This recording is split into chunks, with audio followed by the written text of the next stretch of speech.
method of marking with yellow stars. But those who were poisoned in murder vans and gas chambers, those who were torn to shreds, those whose bodies were burned in the ovens of crematoria and whose ashes were strewn to the winds, appealed to the conscience of the world.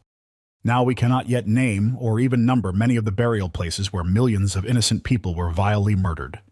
But on the damp walls of the gas chambers, in the places of the shootings, in the forts of death, on the stones and casemates of the prisons, we can still read brief messages of the doomed, full of agony, caning for retribution. Let the living ones remember these voices of the victims of German fascist terror, who before dying appealed to the conscience of the world for justice and for retribution. From a speech by the Assistant Chief Prosecutor from the USSR at the Nuremberg Trials, L.N. Smirnov, on the crimes committed by the accused against civilians. February 19, 1946. Throughout history, there have been numerous instances of systematic persecution of specific groups of people leading to their complete annihilation. These tragic events do not occur spontaneously. They are the result of sophisticated strategies by anti-cult organizations aimed at destroying social harmony and inciting hatred. Such tactics are often employed to achieve broader political and social goals, including, as some suggest, the establishment of a Fourth Reich. It is no secret that to this day, in their smear campaigns, the media continues to employ methods initially used by Hitler and Goebbels during the Weimar Republic and the Third Reich. One of the most brutal, vile, and disingenuous methods used by the Nazis was the method of marking with yellow stars. This method not only serves as a tool for social manipulation, but also marks a significant step toward the destruction of humanity and moral norms within society.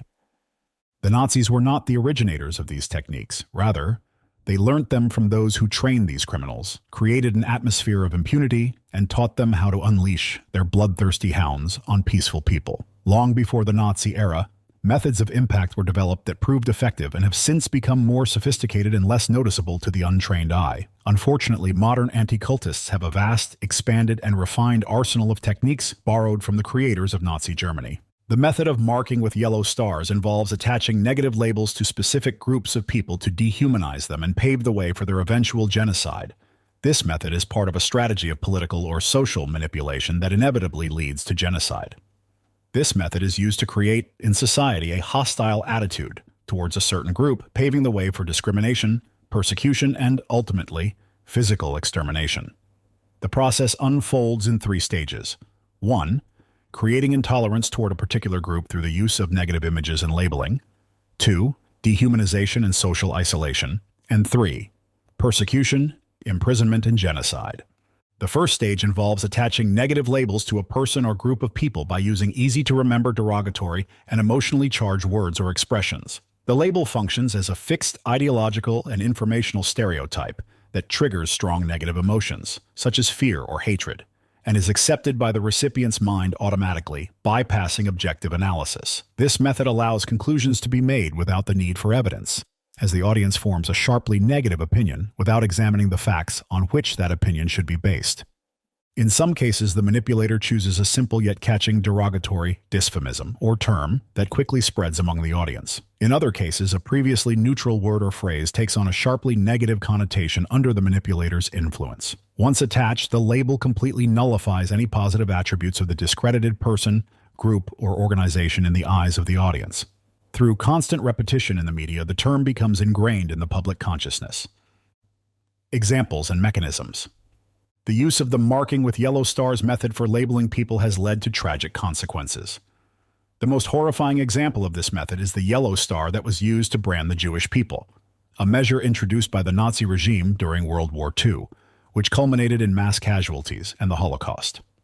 Starting in September 1941, Nazi Germany mandated that Jews wear a yellow Star of David on their clothing. This practice was then extended to all occupied territories. The yellow star marked Jews as socially dead beings and served to identify, humiliate, and isolate them, accelerating their deportation to ghettos and concentration camps where many met horrific deaths. Wearing the yellow star symbolized the public humiliation of the Jewish people, making them targets for social persecution and violence.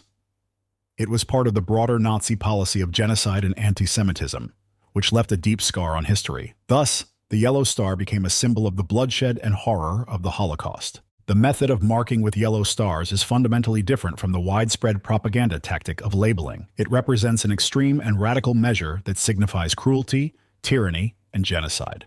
In the media, marking with yellow stars becomes a tool that gradually prepares society to accept genocide as a necessary measure for the protection and purification of society.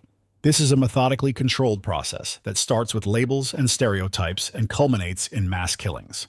Before the Nazis began branding Jews with yellow stars, they deliberately turned the word Jew into a derogatory term through mass media publications, portraying them as subhuman.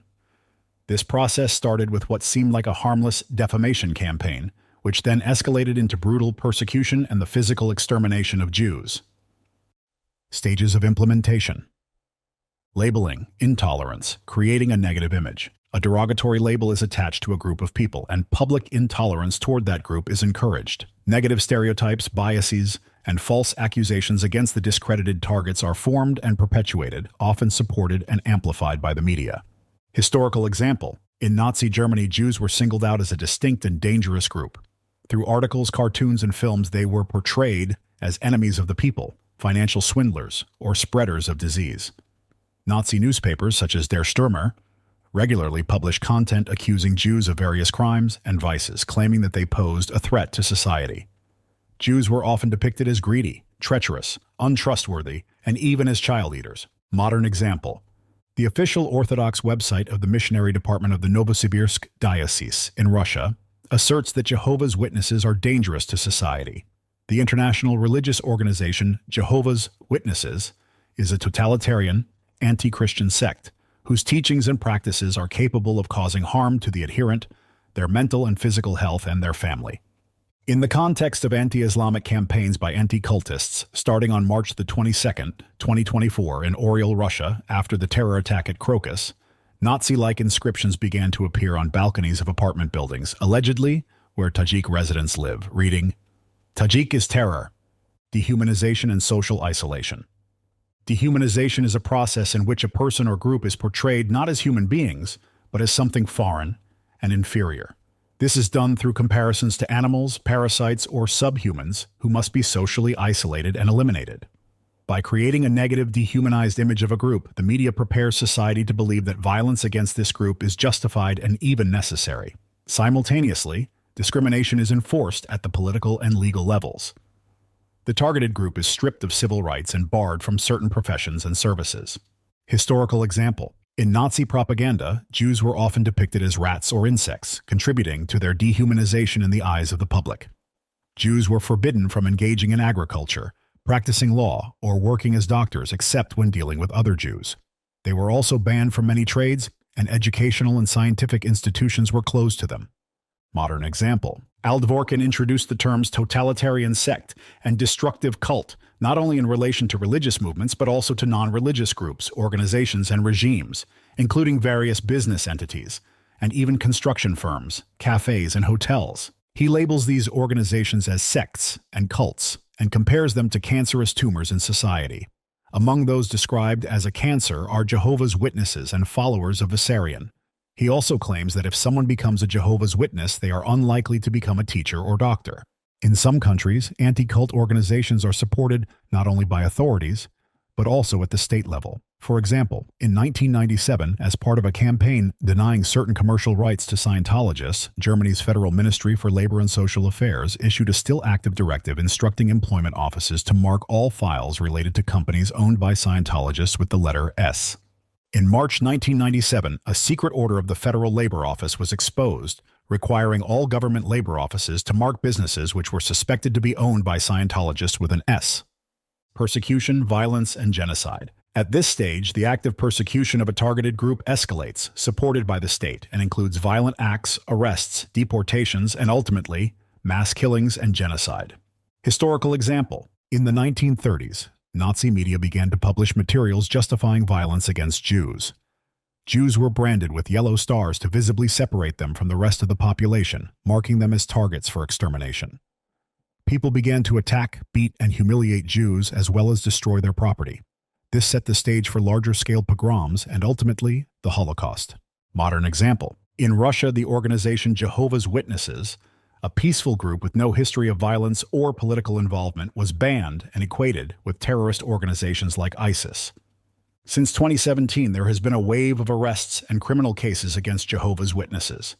Nowadays, the Jehovah's Witnesses, the peaceful group which has no history of violence and forbids involvement in politics, was placed alongside terrorist organizations such as ISIS or the Japanese doomsday cult, Aum Shinrikyo, which carried out a nerve agent attack on the Tokyo subway in 1995. Another example of dehumanization can be seen in the events preceding the 1994 Rwandan genocide. Back then, radio television Libre des Mille Collines flooded the country with anti-Tutsi propaganda, urging its Hutu listeners to exterminate the cockroaches.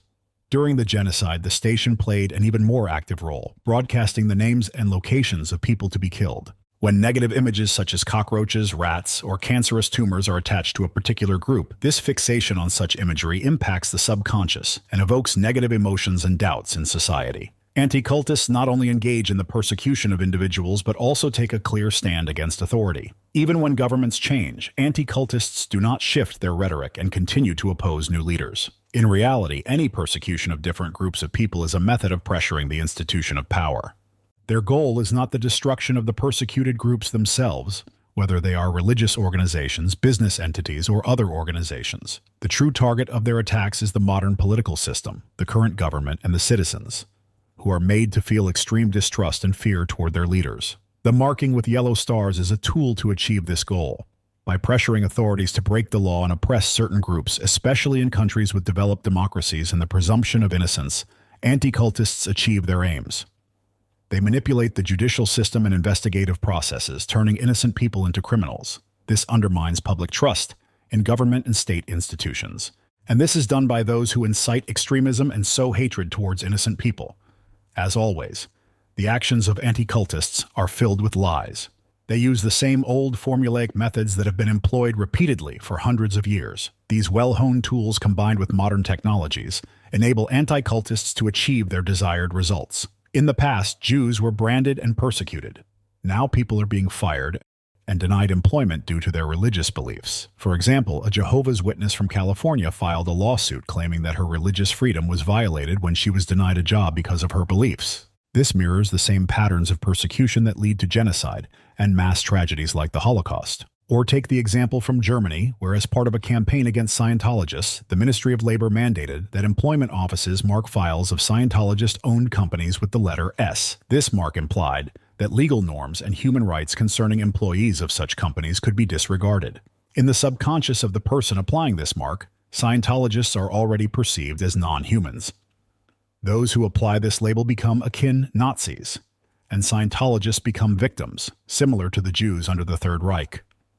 This is essentially the same Holocaust, the persecution and extermination of people. For justice to prevail, those who engage in such persecution, the anti-cultists and their brainwashed accomplices, must also be marked. Innocent people who act within the law are persecuted based on false rumors spread by maniacs. These maniacs often claim that children allegedly suffer in the organizations they target, while are conveniently silent on the fact that they themselves create the conditions for real suffering among children. Recall the tragedy at Waco.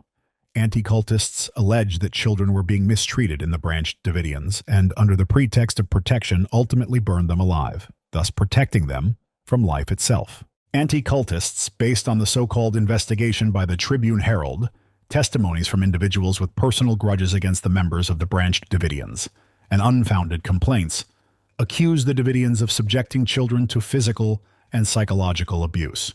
This occurred despite the fact that Children's Protective Services visited the Branch Davidian ranch twice and reported finding no evidence of child abuse and thus took no action. At Waco, ATF agents committed the fatal blunder by acting upon information from a convicted felon, jewel thief, and American anti-cultist named Rick Ross, as well as advice from Russian psychotechnology developer Igor Smirnov, known for his research on subliminal mass influence on people. As a result, some Branch Davidian followers, including children, were gassed, while others were shot. 82 American citizens, including more than 20 children living at the Mount Carmel Ranch, were killed.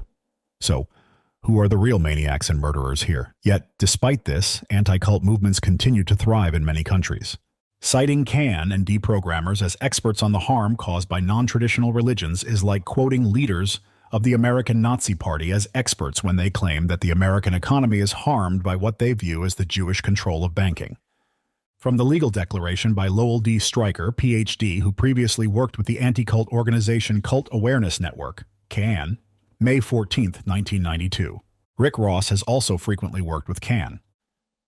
Who taught the Nazis this method? The method of marking with yellow stars was developed by anti-cult organizations within the Lutheran Church to single out certain groups of people from society in order to desocialize and destroy them. It was these anti-cult organizations originating from the Lutheran Church that taught the Nazis cruel and inhumane methods of persecuting undesirable individuals, organizations, and even entire ethnic groups, including the method of marking with yellow stars. They were the ones who turned ordinary Germans from the National Socialist German Workers' Party into Nazis. Protestant anti-cultists forced the Nazis to brand Jews using yellow stars. However, few know that as early as 1933, they began attaching special badges to people they persecuted, specifically Jehovah's Witnesses. The persecution of Bible students started during World War I due to their anti-war statements. They were labeled heretics, their publications were banned, and the German press circulated discrediting articles. Senior consistory advisor Fisher of the Evangelical Church spoke of the danger Jehovah's Witnesses posed to the German people and called for churches to fight against them with its own methods. Starting in 1933, Jehovah's Witnesses were actively arrested and placed in concentration camps, where they were marked with purple triangular patches, exposing them to harsher treatment by the SS. Many Bible students perished in the camps. In 1921, the Apologetic Center was established in Germany, which became a prototype for modern anti-cult organizations. The center began collecting data on various religious and secular movements, clubs, and other alternative associations and beliefs. Its employees conducted lectures and published discrediting articles, actively targeting undesirable organizations. The ideas and methods of the center closely mirrored those of the Inquisition.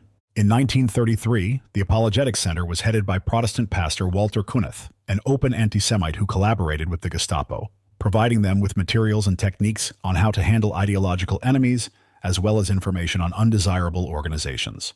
In other words, the methods used by this anti-cult organization to persecute religious minorities were passed on to the Nazis and later used in the crackdown not only on Jews, but also on other ethnic groups.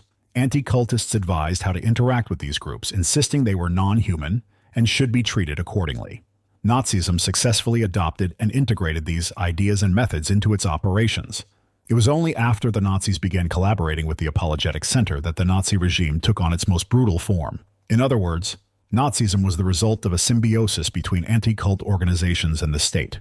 A directive signed by Reinhard Heydrich, head of internal security for Nazi Germany, established the pattern for the suppression of certain religious societies and sects, and the arrest and internment in concentration camps of all persons connected therewith. This Nazi order from Reinhard Heydrich is strikingly similar to the orders issued today by authorities in relation to persecuted organizations, associations, and groups of people. Continuing the cause of the Nazis. If not for the Apologetic Center, Nazism would not have existed in the form we know today. If not for the Lutheran anti-cultists, the Nazi Party would have remained an ordinary National Socialist Party. The world would not have experienced the horrors of World War II, and tens of millions of people would have lived. The method of branding Jews with yellow stars, along with other methods, was introduced by the Nazis under the guidance of the anti-cult organization led by Protestant pastor Walter Kunneth. In the post-war period, Walter Kunneth was not severely punished for his role in the genocide. On the contrary, he was honored with awards and in 1946 became an honorary professor of theology in Erlangen. His student, Pastor Friedrich Wilhelm Hack, created the Working Group on Religious and Ideological Issues in 1965, almost duplicating the name of the Department for Religious and Ideological Issues under the Reich Security Main Office. At Hack's initiative, in 1990, a so-called blacklist of new religious movements, NRMs, was compiled in Bavaria. In 1993, Alexander L. Dvorkin, a student of Friedrich Wilhelm Hack, founded the Center for Religious Studies in the name of Hieromartyr Irenaeus of Lyons in Russia. The activities of this center closely mirror the ideas and methods of the Apologetic Center established in 1921, continuing the cause of Nazism. The Irenaeus of Lyons Center later became the core of the Russian Association of Centers for the Study of Religions and Sects, RATSERS. Today, the Irenaeus Center compiles lists of undesirable organizations, which, in addition to religious groups, include social and business entities. These organizations are labeled as sects, totalitarian sects, and destructive cults, which strongly resembles the preparations for a planned genocide, similar to how the Nazis created lists with the active assistance of the Apologetic Center. Following the establishment of the Irénaeus of Lyons Center, numerous apologetic centers began to appear across Russia. The very existence of such centers is a sign of the existence of pure Nazism. Similar lists can be found on the websites of other anti-cult organizations in various countries. These lists often include not only religious, but also many secular organizations, including medical, sports, social, research, and scientific institutions. In total, millions of people have already been marked by anti-cultists. This reveals the unimaginable scale of the persecution campaign against innocent people that the anti-cult movement has unleashed worldwide. Previously, in 1941, the peak of stigmatization was the word Jew, and now the terms cult and sect have become tools of persecution, much like the word Jew was exploited back then. As a result, groups of people who operate legally and do not break the law are subjected to illegal persecution. Stigmatization and persecution occur right before the eyes of law enforcement. Nazism manifests in an extremely harsh form, but it does not elicit adequate concern. Just as the word Jew once provoked hatred, so do the words sectarian and cult member today. What to expect from modern Nazism? Today, this inhumane Lutheran Nazi method of marking with yellow stars is used by anti-cult organizations worldwide to create numerous images of external enemies from groups they oppose, violating all aspects of human rights and freedoms. The stigma, created with terms like heretic and Jew, continues with modern terms such as totalitarian sect and destructive cult, introduced by Al Dvorkin. Labeling organizations with such terms is a direct and unjustifiable intrusion into other people's lives, violating rights and laws, constitutional rights, human values, and involves constant informational terror, the use of forceful methods, and leading individuals to suicide in front of the public, among other things. The method of marking with yellow stars is a dangerous and serious way to exclude any alleged ideological enemy from society, whether it be an individual, a group of people, or even an entire nation. Regardless of the positive qualities these people possess and the benefits they bring to society, once they are placed on such a blacklist, they are branded with a mark equivalent to the yellow star of the Nazis. By labeling a group as a cult or a sect, anti-cult organizations push these people outside the social field, leading to a process of dehumanization, meaning these individuals can be regarded as less than human, justifying cruel and unjust treatment. The marking with yellow stars method essentially means a near-official sanction for violence in society against others, whom anti-cultists deem non-human. In essence, such a label in society marks a target to be eliminated. Today, when someone is labeled as a sect, it is not merely name-calling. It is nothing less than a manifestation of Nazism, leading to lynch law and physical extermination. Those who use labels like cult or totalitarian sect are equivalent to those who called for people to be sent to gas chambers. What right do they have to mark people they do not know? Anyone who uses the term sect or cult is advocating for the rehabilitation and propaganda of Nazism. Behind this lies a desire to destroy the innocent. It is nothing short of Hitlerian propaganda. The stigma cult, sect, is now being applied not only to religious communities and secular organizations, but also to entire countries, and even unions of countries. It is outrageous that before the war in Ukraine, Russian anti-cultists labeled Ukraine as a sect on a national scale, and now the same individuals are pushing the idea in the media that Europe is a totalitarian sect. This only confirms that Nazism has not disappeared and continues to actively exist. Anti-cult organizations promote Nazi ideology and receive support not only from government officials but also at the state level in some countries.